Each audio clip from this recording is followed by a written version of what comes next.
magkulong na lang siya sa kwarto niya habang buhay. Dapat ka na lumabas. Ayun. Baka makahawa ka pa. Oo nga. Kawawa naman yung mga makakasalubong mo. Exactly. Ganun. Tol, tatanungin kita ulit Ano? Sana naman magsabi ka ng totoo. Ano ba talagang balak mo kay Maika?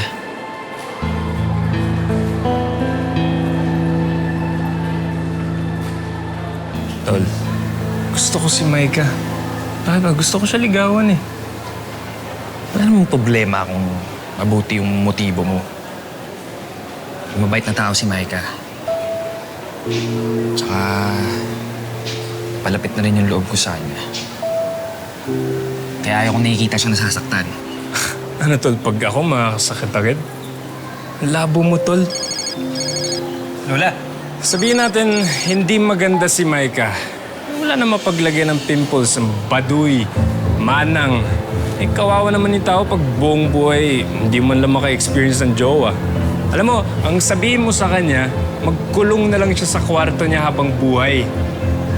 Dapat ka na lumabas. Ayun. Baka makahawa ka pa. Oo nga.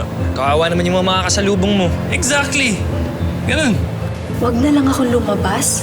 Baka makahawa pa ako. Kawawa naman mga makakasalubong ko. Di masakit na tawagin nila akong pangit. Pero pag galing sa'yo, Robin, sana sinaksak mo na lang ako sa dibdib. Pangit.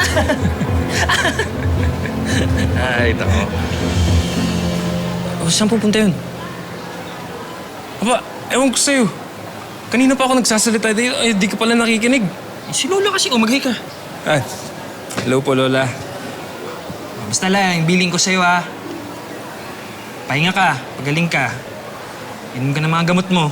Okay, mahal na mahal kita. Love you. Bye-bye. Basta yung billing ko sa'yo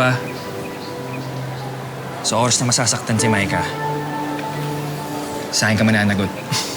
Tol, sabihin mo nga sa akin, may gusto ka ba kay Maika? Ha? Kailan ba ako magkaka-oras para sa love life? Ang daming responsibilidad, Ano siya?